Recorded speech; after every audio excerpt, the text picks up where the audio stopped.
Stranger Things Season 2 has finally been uploaded to Netflix. I was a big fan of the first season, and I liked it quite a bit, so I was pretty excited to see where they went. The Duffer Brothers created this show and wrote and directed many of the episodes. Just in case you have not yet seen Season 2, this review is going to contain some spoilers. In this season, young Will Byers has returned safely, but there's still some sort of connection he's feeling with the Upside Down and the entities that reside in it. His mother Joyce, played by Winona Ryder, is very happy to have him back, and Hopper, played by David Harbour, is keeping the existence of young Eleven hidden from everyone else as he keeps her safe in a cabin in the middle of the woods, treating her to Eggos every single morning. And while all of this is happening, the Upside Down and the creatures that reside in it are threatening to take over Hawkins, Indiana. I really enjoyed Season 2.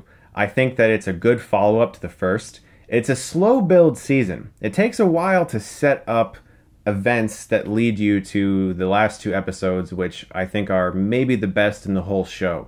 The last two are nail-biting. The tension was so high-strung. It's pretty much what I wanted out of Stranger Things. It builds to that fairly well, and I feel like it wouldn't have worked as well as it did if the show hadn't have built slowly. All that being said, for the first half of the season, I was curious where exactly it was going. It took a while to get my interest back. This season introduces new characters, one of them being a young girl named Maxine, who beat everyone's score at Dig Dug at the arcade, and this character was probably one of my least favorite additions to this season. Her character felt like a wrench that was thrown in the clockwork of the four main boys, which is necessary because they're nearing puberty and that's going to become a very real thing for them. And that's one of the things that bothered me about her character. It felt like she was there specifically to do that. Like her only real purpose was to cause some problems for these boys. Her character has a backstory, but it didn't really feel like it brought much to the table beyond your typical angsty young girl who has a hard family life. And there wasn't much else beyond that. It was clear that she was there to cause drama between Eleven and Mike and their potential reunion, because you know they like each other. And then eventually she causes drama between Mike and the other boys because she's trying to get into their club and Mike's not too happy about that. So it just felt a little more drama heavy than I was expecting. And I like drama, like real drama, like Joyce being afraid of what's going to happen to her son when he becomes taken over by some kind of entity. That was really cool. And it led to some really hard decisions for her character, having to do some awful things to her boy to get this thing out of him, which I thought was really riveting. But it was the middle school romance drama that I felt was just a little heavy-handed in this season.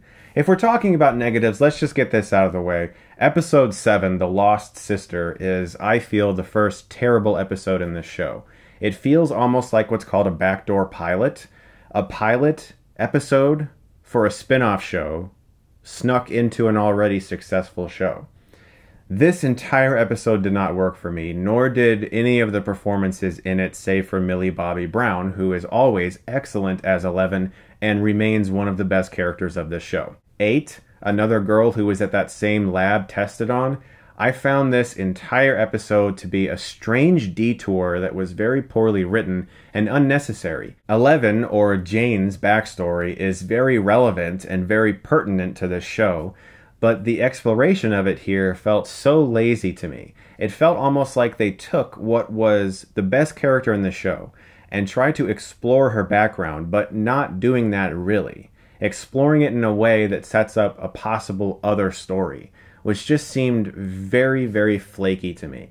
I would have loved an episode dedicated to Eleven and what she has dealt with, but it's more about who else dealt with it and how we can set up those characters too. You could honestly skip that episode, and the only thing you would miss is some character background stuff for Eleven and why she changes her appearance. Beyond that, the episode was so out of left field and very disappointing. All that out of the way, I really liked Season 2 of Stranger Things. It built a lot of suspense. It set up relevant character drama. It did a really great thing at shifting character relationships. Hopper and Joyce spending more time with each other. Sean Astin as Bob was a really good addition to this season. The boyfriend of Joyce, and seeing them and their relationship was really sweet. I also loved what they did with Steve Harrington. He became the best babysitter ever in this season, had a great relationship with Dustin. One of my favorite scenes in the whole season was them walking on these train tracks and Dustin trying to describe how he felt about this girl he likes, and Steve giving him that advice of, well, this is what you have to do, and then he eventually reveals what he does with his hair. And it's little moments like that that actually make Stranger Things so good. It's not just the 80s nostalgia or the creatures or the telekinesis. It's really just these small moments between characters, like Hopper and Joyce sharing a cigarette outside of the school dance, or Dustin doing his hair the way Steve instructed him to. It's these small moments that make the show special to me. And these moments built and built to create a very entertaining season. And once you see the way the show culminates, save for episode 7, you understand why it took a while to build to some of these things, and I think it was a smart move. I also like the direction they took Nancy and Jonathan, their awkwardness and eventual realization of how they feel. It took characters and shifted them in ways where they were presented as possibilities in season 1, but they're going in different directions, and I really appreciated that, particularly with Steve Harrington. He set up as such a douche in the first season. I would not have expected him to be one of my favorite characters this time around. Also, the CGI has greatly improved from season 1, and the music is terrific, especially in the second to last episode, episode 8. Very riveting stuff.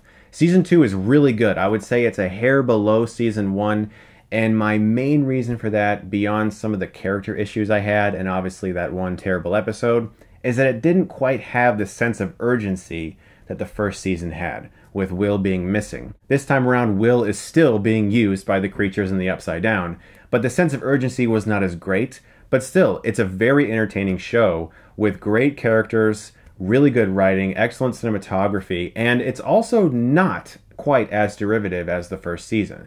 My main issue with season 1 was that it felt too much like a billion other things I had seen before. This one has a lot of comparisons to Aliens. Paul Reiser is in it. There's creatures underground, and there are some alien comparisons for sure. But it didn't feel as derivative this time around. It felt more original, and I really enjoyed season 2, and I'm looking forward to a season 3. I'm going to give season 2 a B+. Guys, thank you so much as always for watching. Look forward to more videos very soon. And if you like this, you can click right here and get Stuckmanized.